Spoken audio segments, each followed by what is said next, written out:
Hi friends, ಎಲ್ಲರೂ ಹೇಗಿದ್ದೀರಾ? Welcome back to my vlog. ಇದು 3 ಡೇಸ್ ವ್ಲಾಗ್ ಆಗಿರುತ್ತೆ. ಟ್ಯೂಸ್ಡೇ, ವೆಡ್ನೆಸ್ಡೇ, ಥರ್ಸ್ಡೇದು. ಆಲ್ರೆಡಿ ನನ್ನ ಟೈಟಲ್ ನೋಡಿರೋರಿಗೆ ಗೊತ್ತಾಗಿರುತ್ತೆ ಏನು ವಿಡಿಯೋ ಅಂತ ಹೇಳ್ಬಿಟ್ಟು.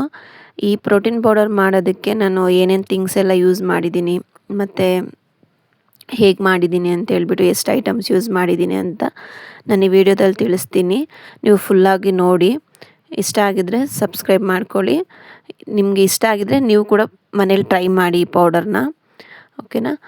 ನಾನು ಇದನ್ನು ಫಸ್ಟು ಟ್ಯೂಸ್ಡೇ ಹಸ್ಬೆಂಡ್ಗೆ ಲೀವ್ ಇರೋದ್ರಿಂದ ಹಸ್ಬೆಂಡ್ನ ಕರ್ಕೊಂಡು ಅರೇಬಿಯನ್ ಟ್ರೇಡಿಂಗ್ ಕಂಪ್ನಿಗೆ ಹೋಗಿದ್ದೆ. ಇದು ಬಂದು ಎಣ್ಣೂರಲ್ಲಿ ಲೊಕೇಟ್ ಆಗಿದೆ. ನನಗೆ ಇದು ನಾನು ಇನ್ಸ್ಟಾಗ್ರಾಮಲ್ಲಿ ರೀಲ್ಸ್ ನೋಡ್ಕೊಂಡು ಹೋದೆ. ತುಂಬ different types of dry fruits, ಒಂದೇದರಲ್ಲಿ ಕ್ವಾಲಿಟಿ ವೈಸ್ ಅವರು ಡಿವೈಡ್ ಮಾಡಿದರು. ತುಂಬ ಚೆನ್ನಾಗಿತ್ತು ಡ್ರೈ ಫ್ರೂಟ್ಸು, ಮತ್ತು ಕ್ವಾಲಿಟಿ ಆಗಿರ್ಬೋದು ಮತ್ತು ಪ್ರೈಸ್ ಆಗಿರ್ಬೋದು ಎಲ್ಲನೂ ತುಂಬ ಚೆನ್ನಾಗಿತ್ತು. ಪ್ಯಾಕಿಂಗ್ ಎಲ್ಲ ಸೂಪರಾಗಿ ಮಾಡಿದರು. ತುಂಬ ಎಲ್ಲ ರೀತಿಯಾದ ಡ್ರೈ ಫ್ರೂಟ್ಸ್ ಇದೆ ಮತ್ತು ಸ್ಪೈಸಸ್ ಇದೆ, ಎಲ್ಲ ಚೆನ್ನಾಗಿದೆ. ಯಾರಿಗಾದ್ರೂ ಬೇಕಿದ್ದರೆ ವಿಸಿಟ್ ಮಾಡಿ. ಎಣ್ಣೂರಲ್ಲಿ ಲೊಕೇಟ್ ಆಗಿದೆ ಅರೇಬಿಯನ್ ಟ್ರೇಡಿಂಗ್ ಕಂಪ್ನಿ ಅಂತ. ಅದೆಲ್ಲ ತೊಗೊಂಡು ಮತ್ತು ಡಿಮಾರ್ಟ್ಗೆ ಹೋದ್ವಿ. ಡಿಮಾರ್ಟ್ಗೆ ಹೋಗಿ ಡಿಮಾರ್ಟಲ್ಲಿ ಸ್ವಲ್ಪ ಸಿರಿಧಾನ್ಯಗಳು ಮತ್ತು ಬೇಳೆ, ಸಜ್ಜೆ, ಈ ಥರ ಎಲ್ಲ ಇದೆಲ್ಲ ತೊಗೊಂಡು ರಿಟರ್ನ್ ಮನೆಗೆ ಬರೋ ಟೈಮಲ್ಲಿ ಫುಲ್ಲಾಗಿ ಮಳೆ ಬರೋಕ್ಕೆ ಸ್ಟಾರ್ಟ್ ಆಯಿತು. ಮಳೆ ಬಂದಿದ್ದಕ್ಕೆ ಸೈಡಲ್ಲಿ ನಿಂತ್ಕೊಂಡಿದ್ವಿ. ಗಾಡಿಯಲ್ಲಿ ಹೋಗಿದ್ವಿ. ಮಕ್ಕಳನ್ನ ಕೂಡ ಕರ್ಕೊಂಡು ಹೋಗಿದ್ವಿ. ಅಲ್ಲಿ ಸೈಡಲ್ಲಿ ನಿಂತ್ಕೊಂಡು ಮನೆಗೆ ಬರೋಷ್ಟೊತ್ತಿಗೆ 6 o'clock ಆಯಿತು ಈವ್ನಿಂಗು.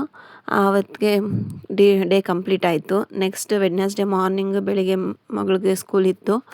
ಮಗಳಿಗೆ ಟಿಫನ್ಗೆ ಅಂತೇಳ್ಬಿಟ್ಟು ಆಲೂ ರೈಸ್ದು ಕಿಚಡಿ ಮಾಡಿದ್ದೆ. ಮತ್ತು ಸೊಪ್ಪು ಕಾಳು ಪಲ್ಯ ಎಲ್ಲ ಮಾಡಿ ಮಗುನ ಕಳಿಸ್ಬಿಟ್ಟು ಬೇಗ ನಾನು ನನ್ನ ಮಗನಿಗೆ ಸ್ನಾನ ಮಾಡಿಸಿ ರೆಡಿ ಮಾಡಿಬಿಟ್ಟು ನಾನು ಸ್ನಾನ ಮಾಡಿಕೊಂಡು ಎಲ್ಲ ಐಟಮ್ಸ್ ಎಲ್ಲ ತೊಗೊಂಡೆ. ಇದೆಲ್ಲ ಬೇಗ ಎಲ್ಲ ಉರಿಬೇಕಾಗಿತ್ತಲ್ವ, ಅದಕ್ಕೆ ಎಲ್ಲ ಏನೇನು ತೊಗೊಂಬಂದಿದ್ದೀನಿ ಫಸ್ಟ್ ಎಲ್ಲ ಚೆಕ್ ಮಾಡೋಣ ಅಂತೇಳ್ಬಿಟ್ಟು ಎಲ್ಲ ಚೆಕ್ ಮಾಡೋಣ ಅಂತ ತೊಗೊಂಡು ಬಂದೆ. ಈ ಪ್ರೋಟೀನ್ ಪೌಡ್ರಾ ಇಲ್ಲ ಜೀನಿ ಪೌಡ್ರಾ ಏನಂತ ಹೇಳೋದು ಗೊತ್ತಿಲ್ಲ. ನಾವು ಮನೆಯಲ್ಲಿ ಸರಿ ಪೌಡರ್ ಅಂತ ಕರಿತೀವಿ, ಮಕ್ಕಳಿಗೆ ಕೊಡ್ತೀವಲ್ವ ಸರಿ, ಅದೇ ಥರನೇ. ಬಟ್ ಇದರಲ್ಲಿ ಇಂಗ್ರೀಡಿಯೆಂಟ್ಸ್ ಜಾಸ್ತಿ ಇದೆ ಅಷ್ಟೇ. ಇದು ಆ್ಯಕ್ಚುಲಿ ನಾನು ಈಗ ಆಲ್ಮೋಸ್ಟ್ 1.5 ಇಯರಿಂದ ಮನೆಯಲ್ಲಿ ಯೂಸ್ ಮಾಡ್ತಾಯಿದ್ದೀವಿ. ಇದು ಕ್ವಾಂಟಿಟಿ ಬಂದುಬಿಟ್ಟು ನಾನು ಈಗ 40 kg ಮಾಡಿರೋದು. ಆಲ್ಮೋಸ್ಟ್ ಇದು ನನಗೆ ಮಾಡೋದಕ್ಕೆ 8,000 rupees ಆಯಿತು. ಇಷ್ಟೊಂದು ಏನಕ್ಕೆ 40 kg ಮಾಡಿದ್ದಾರೆ ಅಂತ ನೀವು ಕೇಳ್ಬೋದು. ಯಾಕಂದರೆ ಇದರಲ್ಲಿ ನಾನು 3 ಡಿವೈಡ್ ಮಾಡಬೇಕಾಗುತ್ತೆ. ನನಗೆ ಒಂದು 20 kgs ಬೇಕು, ನಮ್ಮ ಅಮ್ಮಗೆ 10 kgs ಮತ್ತು ನಮ್ಮ ಮೈದಾಗೆ 10 kgs. ನನಗೆ ಈ 20 kgs ಪೌಡರ್ ಬಂದುಬಿಟ್ಟು 6 month ಬರುತ್ತೆ. ನಾನು ಲಾಸ್ಟ್ ಡಿಸೆಂಬರಲ್ಲಿ ಮಾಡಿದ್ದೆ ಈ ಪೌಡರ್ನ. ಅಗೇನ್ ಈಗ ಮಾಡ್ತಾಯಿದ್ದೀನಿ. ಇದನ್ನು ನನಗೆ ಯೂಸ್ ಮಾಡೋದಕ್ಕೆ ಸ್ಟಾರ್ಟ್ ಮಾಡಿದಾಗಿಂದ ನಮಗೆ ಬಾಡಿಯಲ್ಲಿ ಏನೇನು ಚೇಂಜಸ್ ಆಗಿದೆ ಅಂತ ಹೇಳಬೇಕಂದ್ರೆ, ಇದರಲ್ಲಿ ನನಗೆ ಹೇರ್ ಫಾಲ್ ಕಡಿಮೆ ಆಗಿದೆ, ಬ್ಯಾಕ್ ಪೇಯ್ನ್ ಕಡಿಮೆ ಆಗಿದೆ, ಮತ್ತು ಆ್ಯಕ್ಟಿವ್ ಆಗಿರ್ತೀವಿ, ಮತ್ತು ಟಯರ್ಡ್ನೆಸ್ ಇರೋದಿಲ್ಲ. ಇದೆಲ್ಲ ಕಡಿಮೆ ಆಗಿದೆ. ಯಾಕಂದರೆ ಇದರಲ್ಲಿ ಹಾಕಿರೋ ಇಂಗ್ರೀಡಿಯೆಂಟ್ಸ್ ಆ ಥರ ಇದೆ. ಯಾಕಂದ್ರೆ ಮೆಂತ್ಯ ಆಗಿರ್ಬೋದು, ಫ್ಲ್ಯಾಕ್ಸ್ ಸೀಡ್ಸ್ ಆಗಿರ್ಬೋದು, ಎಲ್ಲ ರೀತಿಯಾದ seeds, pumpkin seeds, sunflower seeds, Musk melon seeds, water melon seeds, ಮತ್ತು ಬಾದಾಮು, ಪಿಸ್ತಾ, ವಾಲ್ನಟ್ಟು, ಕರುಪು ಕವನಿ ಅರಿಸಿ ಅಂತ ಹೇಳ್ತಾರೆ ತಮಿಳಲ್ಲಿ, ಅಂದರೆ ಬ್ಲ್ಯಾಕ್ ರೈಸ್.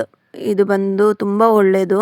ಮತ್ತು ಹುರುಳಿಕಾಳು, ಕಪ್ಪು ಉದ್ದಿನಬೇಳೆ, ಬಾರ್ಲಿ ಅಕ್ಕಿ, ಮತ್ತು ಒಣಶುಂಠಿ, ಈ ಥರ ಆಲ್ಮೋಸ್ಟ್ ಅರೌಂಡ್ 45 to 48 ಐಟಮ್ಸ್ ಹಾಕಿದ್ದೀನಿ. ಆ್ಯಂಡ್ ಸಿರಿಧಾನ್ಯಗಳು, ಇದೆಲ್ಲ ಐಟಮ್ಸೂ ಹಾಕಿದ್ದೀನಿ. ಇದನ್ನು ನಾನು ಯೂಸ್ ಮಾಡೋಕ್ಕೆ ಸ್ಟಾರ್ಟ್ ಮಾಡಿದಾಗಿಂದ ನನಗೆ ಆಯಿಲ್ ಯೂಸೇಜ್ ಕಡಿಮೆ ಆಗಿದೆ. ಯಾಕಂದರೆ ಮಾರ್ನಿಂಗ್ ನಾವೆಲ್ಲರೂ ಇದನ್ನೇ ಕುಡಿತೀವಿ. ಬ್ರೇಕ್ಫಾಸ್ಟ್ ಮಾಡ್ತೀನಿ ನಾನು, ಬಟ್ ಕ್ವಾಂಟಿಟಿ ಕಡಿಮೆ ಮಾಡ್ತೀನಿ. ನಮ್ಮ ಮಾವ, ನಮ್ಮ ಅತ್ತೆ, ನಮ್ಮ ನಾದಿನಿ ಮಾತ್ರ 1 ಗ್ಲಾಸ್ ಗಂಜಿ ಕುಡಿದ್ಬಿಟ್ಟು ಅದ್ರ ಜೊತೆಗೆ ಸ್ವಲ್ಪ ರೈಸ್ ತಿಂತಾರೆ. ಅದರಿಂದ ನಾನು ಮಾಡ್ತೀನಿ, ಬಟ್ ಕ್ವಾಂಟಿಟಿ ಕಡಿಮೆ ಮಾಡೋದ್ರಿಂದ ರೈಸ್ ಯೂಸೇಜ್ ಕಡಿಮೆ ಆಗಿದೆ. ಫಸ್ಟೆಲ್ಲ ನನಗೆ 25 days ಬರ್ತಾಯಿತ್ತು ಅಷ್ಟೇ ರೈಸು. ಒಂದು ಮೂಟೆ ಅಂದರೆ 26 kg ಮೂಟೆ ತೊಗೊಂಡು ಬಂದರೆ ಈಗ 1.5 monthವರೆಗೂ ಬರುತ್ತೆ. ರೈಸ್ ಯೂಸೇಜ್ ಕಡಿಮೆ ಆಗಿದೆ, ಆಯಿಲ್ ಯೂಸೇಜ್ ಕಡಿಮೆ ಆಗಿದೆ, ಗ್ಯಾಸ್ ಕೂಡ ಕಡಿಮೆ ಆಗಿದೆ ಅಂತಲೇ ಹೇಳ್ಬೋದು. ತುಂಬ ಬೆನಿಫಿಟ್ ಇದೆ, ಟ್ರೈ ಮಾಡಿ ನೋಡಿ. ನಿಮಗೆ ಫುಲ್ಲು ಇಂಗ್ರೀಡಿಯೆಂಟ್ಸ್ ಬೇಕಾಗಿದ್ದರೆ ನಾನು ಇನ್ನೊಂದು ವೀಡಿಯೋ ಮಾಡ್ತೀನಿ ಏನೇನು ಹಾಕಿದ್ದೀನಿ ಅಂತ ಹೇಳ್ಬಿಟ್ಟು. ಇದರಲ್ಲಿ ಬಂದುಬಿಟ್ಟು ವೆಡ್ನೆಸ್ಡೇ ಮಾರ್ನಿಂಗ್ ನಾನು ಮಾರ್ನಿಂಗ್ ಇಲ್ಲ ಆಫ್ಟರ್ನೂನ್ 2 o'clock ಸ್ಟಾರ್ಟ್ ಮಾಡಿದೆ.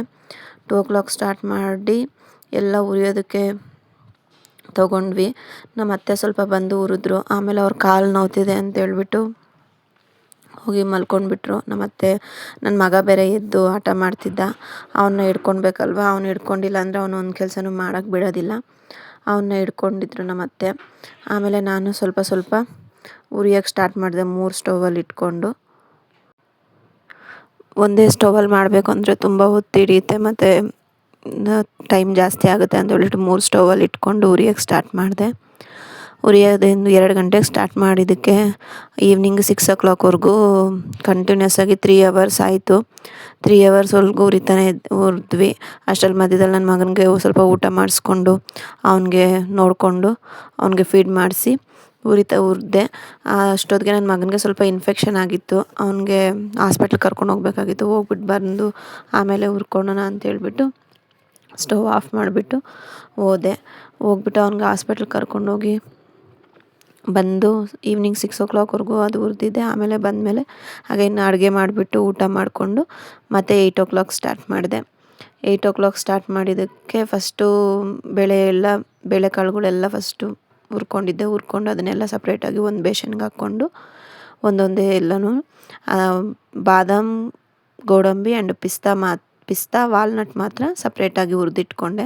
ಯಾಕಂದರೆ ನಮಗೆ ಮಿಷಿನಲ್ಲಿ ತುಂಬ ಅದು ದೊಡ್ಡದಾಗಿದ್ದರೆ ಅವರು ಮಿಕ್ಸಿಗೆ ಹಾಕ್ಕೊಡೋದಿಲ್ಲ. ಅದಕ್ಕೋಸ್ಕರ ಅದನ್ನು ಮಿಕ್ಸಿಯಲ್ಲಿ ಸ್ವಲ್ಪ ಪುಡಿ ಮಾಡ್ಕೊಂಡು ತೊಗೊಂಡೋಗೋಣ ಅಂತೇಳ್ಬಿಟ್ಟು ಅದನ್ನು ಸಪ್ರೇಟಾಗಿ ಇಟ್ಕೊಂಡೆ. ಅದನ್ನೆಲ್ಲ ಸಪ್ರೇಟಾಗಿ ಹುರಿದಿಟ್ಕೊಂಡೆ. ಇನ್ನು ರಿಮೈನಿಂಗ್ ಕಾಳುಗಳು, ಸೀಡ್ಸು ಎಲ್ಲನೂ ಒಂದೇ ಇದರಲ್ಲಿ ಹಾಕ್ಬಿಟ್ಟು ಎಲ್ಲ ಹುರಿದು ಒಂದೇ ಬೇಸನಲ್ಲಿ ಮಿಕ್ಸ್ ಮಾಡಿದೆ. ಮತ್ತು ತುಂಬ ಬಿಸಿ ಇದ್ದಿದ್ದರಿಂದ ಆಗಾಗ ತೆಗೆದು ಬೇಸನಲ್ಲಿ ಚೇಂಜ್ ಮಾಡ್ತಾಯಿದ್ದೆ. ಮತ್ತು ಒಣಶುಂಠಿ ಕೂಡ ಸ್ವಲ್ಪ ಎಲ್ಲ ಜಜ್ಜಿಬಿಟ್ಟು ಆಮೇಲೆ ಒಣಶುಂಠಿ ಕೂಡ ಹಾಕಿ ಇದು ಮಾಡಿದೆ. ಸ್ವಲ್ಪ ಏಲಕ್ಕಿ ಫ್ಲೇವರ್ಗೋಸ್ಕರ ಸ್ವಲ್ಪ ಏಲಕ್ಕಿ ಹಾಕಿದ್ದೆ. ಮತ್ತು ಮಖಾನ ಎಲ್ಲನೂ ಹುರಿದು ಎಲ್ಲ ತೆಗೆದಿಟ್ಟು ಹಾಸ್ಪಿಟ್ಲಿಗೆ ಹೋಗಿ ಬಂದಮೇಲೆ 8 o'clock ಆಯಿತು. 8 o'clockಗೆ ಸ್ಟಾರ್ಟ್ ಮಾಡಿದೆ. 8 o'clock ರಾಗಿ ಹುರಿಯೋದಕ್ಕೆ ಸ್ಟಾರ್ಟ್ ಮಾಡಿದ್ದಕ್ಕೆ ನೈಟು ಅರೌಂಡು 10:45 to 11 o'clock ಆಯಿತು. ಕರೆಕ್ಟಾಗಿ ಎಲ್ಲ ಹುರಿದು ಇದು ಮಾಡೋ ಅಷ್ಟೊತ್ತಿಗೆ, ಹುರಿದು ಮುಗಿಸೋ ಅಷ್ಟೊತ್ತಿಗೆ. ಆ್ಯಂಡ್ ನೆಕ್ಸ್ಟ್ ಡೇ ಥರ್ಸ್ಡೇ ಬಂದುಬಿಟ್ಟು ಮತ್ತು ಮಾರ್ನಿಂಗ್ ರೊಟೀನ್ ಇದೆಲ್ಲ ನಾರ್ಮಲಾಗಿ ಮಗುಗೆ ಸ್ಕೂಲ್ಗೆ ಕಳಿಸ್ಬೇಕಾಗಿತ್ತು. ಅವಳು ನೋಡಿದ್ರೆ ಬೆಳಗ್ಗೆನೇ ವಾಮಿಟ್ ಮಾಡೋದಕ್ಕೆ ಸ್ಟಾರ್ಟ್ ಮಾಡಿದ್ದು. ಏನಾಯಿತು ಅಂತ ಗೊತ್ತಿಲ್ಲ. ನೈಟ್ ಮುದ್ದೆ ತಿಂದು ಮಲಗಿದ್ಲು. ಇಷ್ಟು ದಿವಸ ಸ್ಕೂಲ್ ಲೀವ್ ಇದ್ದಿದ್ದರಿಂದ ಲೇಟಾಗಿ ಮಲಗ್ತಾಯಿದ್ಲು. ಈಗ ಬೇಗ ಹೋಗಿ ತಿಂದಿದ ತಕ್ಷಣ ಹೋಗಿ ಮಲಗಿಬಿಟ್ಟಿದ್ಲು. ಅವಳಿಗೆ ಜೀರ್ಣ ಆಗಿಲ್ಲ ಅನಿಸುತ್ತೆ. ಬೆಳಿಗ್ಗೆ ನೋಡಿದ್ರೆ ವಾಮಿಟ್ ಮಾಡ್ತಾಯಿದ್ಲು. ಅವಳಿಗೆ ಸ್ವಲ್ಪ ಓಂಕಾಳು, ಬಿಸಿನೀರು ಓಂಕಾಳು ಕೊಟ್ಟೆ. ಆಮೇಲೆ ಸ್ಕೂಲ್ಗೆ ಕಳಿಸಿದ್ದೆ. ಆದರೆ ನೋಡಿದ್ರೆ ಸ್ಕೂಲಲ್ಲಿ ಕೂಡ ವಾಮಿಟ್ ಮಾಡ್ಕೊಂಡು ಮತ್ತೆ ಮನೆಗೆ ಬಂದುಬಿಟ್ಲು ಬೇಗ. ಬಂದಮೇಲೆ ಪಾಪ ಅವಳು ಮಕ್ಳಿಗೇನಾದರೂ ಆದರೆ ನೋಡೋದಕ್ಕಾಗೋದಿಲ್ಲ. ಯಾಕಂದರೆ ಅವರು ಟಯರ್ಡ್ ಆಗಿದ್ರು ಅಂದರೆ ನಮ್ಮ ಡೇ ಎಲ್ಲ ಆ್ಯಕ್ಟಿವ್ ಆಗಿರೋದಿಲ್ಲ. ಆಮೇಲೆ ಓಕೆ ಅಂತೇಳ್ಬಿಟ್ಟು ರಿಮೈನಿಂಗ್ ಇನ್ನೂ ಕೆಲಸ ಇತ್ತು ಪೌಡರ್ದು. ಯಾಕಂದರೆ ರಾಗಿ ಸಪ್ರೇಟಾಗಿ ಇಟ್ಟಿದ್ದೆ, ಈ ಕಾಳುಗಳೆಲ್ಲ ಸಪ್ರೇಟಾಗಿ ಇಟ್ಟಿದ್ದೆ. ಅದನ್ನೆಲ್ಲ ಮಿಕ್ಸ್ ಮಾಡಬೇಕಾಗಿತ್ತು. ಮಿಕ್ಸ್ ಮಾಡೋದಕ್ಕೆ ಮತ್ತು ಹಾಗೇನು ಒಂದು ದೊಡ್ಡ ಬೇಸನ್ ತೊಗೊಂಡ್ವಿ. ಬೇಸನ್ ತೊಗೊಂಡು 2 ಬೇಸನಲ್ಲೂ ಮಿಕ್ಸ್ ಮಾಡೋದು ಬೇಕಾಗಿತ್ತು. ಆಮೇಲೆ ನನ್ನ ಮಗಳು ಬೇರೆ ಬಂದಿದ್ಲಲ್ವ, ಅವಳಿಗೆ ಸ್ವಲ್ಪ ಹಾಗೇನು ಮತ್ತೆ ಮಧ್ಯದಲ್ಲಿ ನನ್ನ ಮಗನಿಗೆ ಊಟ ಮಾಡಿಸ್ಕೊಂಡು ನನ್ನ ಮಗಳನ್ನ ವಾಮಿಟ್ ಮಾಡ್ತಾನೇ ಇದ್ಲು. ಹಾಗೇನು ಮತ್ತೆ ವಾಮಿಟ್ ಮಾಡ್ತಾನೇ ಇದ್ಲು. ವಾಮಿಟ್ ಮಾಡ್ತಾನೆ ಇದ್ದಿದ್ದಕ್ಕೆ ಹಾಸ್ಪಿಟ್ಲಿಗೆ ಕರ್ಕೊಂಡು ಹೋಗೋಣ ಅಂದ್ಕೊಂಡೆ. ಓಕೆ ನೋಡೋಣ ಈವ್ನಿಂಗ್ವರೆಗೂ ಅಂತೇಳ್ಬಿಟ್ಟು ಸುಮ್ಮನೆ ಅದೇ ಡ್ರೈ ಫ್ರೂಟ್ಸ್ ಎಲ್ಲ ಪುಡಿ ಮಾಡಿಬಿಟ್ಟು ಮಿಕ್ಸ್ ಮಾಡಿರೋ ಸೀಡ್ಸ್ ಎಲ್ಲ ಒಂದು ತಪ್ಪಲೆ ಮತ್ತು ರಾಗಿ ಒಂದು ತಪ್ಪಲೆ, ಈ ಥರ ಸಪ್ರೇಟಾಗಿ ಎರಡನ್ನೂ ಸೇರಿಸಿ ಎರಡು ಸೇರಿ ಒಂದು ಬೇಸನಲ್ಲಿ ಹಾಕಿ ಎಲ್ಲ ಮಿಕ್ಸ್ ಮಾಡಿ ಹಾಗೇನು ಅದನ್ನು ಚೀಲಕ್ಕೆ ಹಾಕಿದ್ವಿ. ಯಾಕಂದರೆ ನಾನು ಅರ್ಜೆಂಟಾಗಿ ಏನಕ್ಕೆ ಮಾಡಿದ್ದಂದರೆ ಫ್ರೈಡೇ ಅಮ್ಮ ಮನೆಗೆ ಬರಬೇಕಾಗಿತ್ತು, ಅಮ್ಮಗೂ ಕೊಡಬೇಕಾಗಿತ್ತು.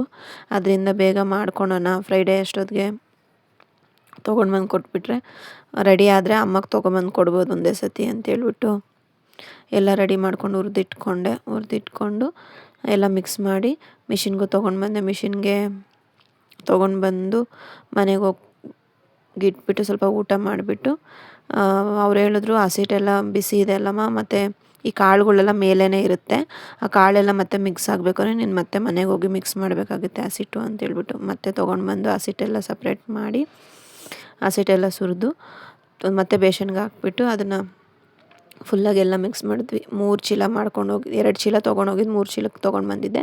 ಎಲ್ಲ ಮಿಕ್ಸ್ ಮಾಡಿದೆ. ಮಿಕ್ಸ್ ಮಾಡಿಬಿಟ್ಟು ಸಪ್ರೇಟ್ ಡಬ್ಬಾಗಲ್ಲೇ ಅಮ್ಮ ಅವ್ರಿಗೆ 10 ಕೆ ಜಿ, ನಮ್ಮ ಮೈದಾಗೆ 10 ಕೆ ಜಿ ಸಪ್ರೇಟ್ ಮಾಡಿಬಿಟ್ಟು ನಾನು 20 ಕೆ ಜಿ ತೊಗೊಂಡೆ. ಈ ಪೌಡ್ರ್ ಬಂದು ನಾನು ಆಲ್ಮೋಸ್ಟ್ 1.5 ಇಯರಿಂದ ಯೂಸ್ ಮಾಡ್ತಾಯಿದ್ದೀನಿ. ನನ್ನ ಮಗಳು, ನಮ್ಮ ಮನೇಲಿ ನಮ್ಮ ಹಸ್ಬೆಂಡು, ನಮ್ಮ ಅತ್ತೆ, ನಮ್ಮ ನಾದಿನಿ, ನಮ್ಮ ಅಪ್ಪ ಅಮ್ಮ, ನನ್ನ ತಮ್ಮ ಎಲ್ಲರೂ ಕುಡಿತಾರೆ ಈ ಪೌಡರ್ನ. ತುಂಬ ಹೆಲ್ತ್ ಬೆನಿಫಿಟ್ಸ್ ಇದೆ. ಐಟಮ್ಸ್ ಹಾಕಿರೋದಾಗಿರ್ಬೋದು ಮತ್ತು ನಾವು ಯೂಸ್ ಮಾಡೋದಾಗಿರ್ಬೋದು, ಗಂಜಿ ಮಾಡ್ಕೊಂಡು ಕುಡಿಯೋದಷ್ಟೇ. ಬೇಕಾಗಿರೋ ಬೆಲ್ಲ ಹಾಕ್ಕೋಬೋದು, ಇಲ್ಲಾಂದರೆ ಉಪ್ಪು ಹಾಕ್ಕೊಂಡು ಕೂಡ ಕುಡಿಬೋದು, ಮತ್ತು ಮಜ್ಜಿಗೆ ಕೂಡ ಯೂಸ್ ಮಾಡ್ಕೋಬೋದು, ಅಂಬ್ಲಿ ಥರ. ತುಂಬ ಬೆನಿಫಿಟ್ಸ್ ಇದೆ. ಫುಲ್ ರೆಸಿಪಿ ಏನೇನು ಐಟಮ್ಸ್ ಹಾಕಿದ್ದೀನಿ ಅಂತ ಹೇಳ್ಬಿಟ್ಟು ಇನ್ನೊಂದು ಸತಿ ನಿಮಗೆ ಡೀಟೇಲಾಗಿ ತಿಳಿಸ್ಕೊಡ್ತೀನಿ. ಫುಲ್ ವಿಡಿಯೋ ನೋಡಿ ಇಷ್ಟ ಆಗಿದ್ದರೆ ಸಬ್ಸ್ಕ್ರೈಬ್ ಮಾಡ್ಕೊಳ್ಳಿ. ನನ್ನ ವಿಡಿಯೋದಲ್ಲಿ ಏನಾದರೂ ಮಿಸ್ಟೇಕ್ಸ್ ಇದ್ದರೆ ನೀವೇ ಅದನ್ನು ತಿಳಿಸಿ, ಯಾಕಂದರೆ ನನಗೆ ಅಷ್ಟಾಗಿ ಹೇಗೆ ಮಾತಾಡೋದು ಅಂತ ಗೊತ್ತಿಲ್ಲ. ಓಕೆ, ಥ್ಯಾಂಕ್ ಯು ಎಲ್ಲರಿಗೂ, ಬಾಯ್.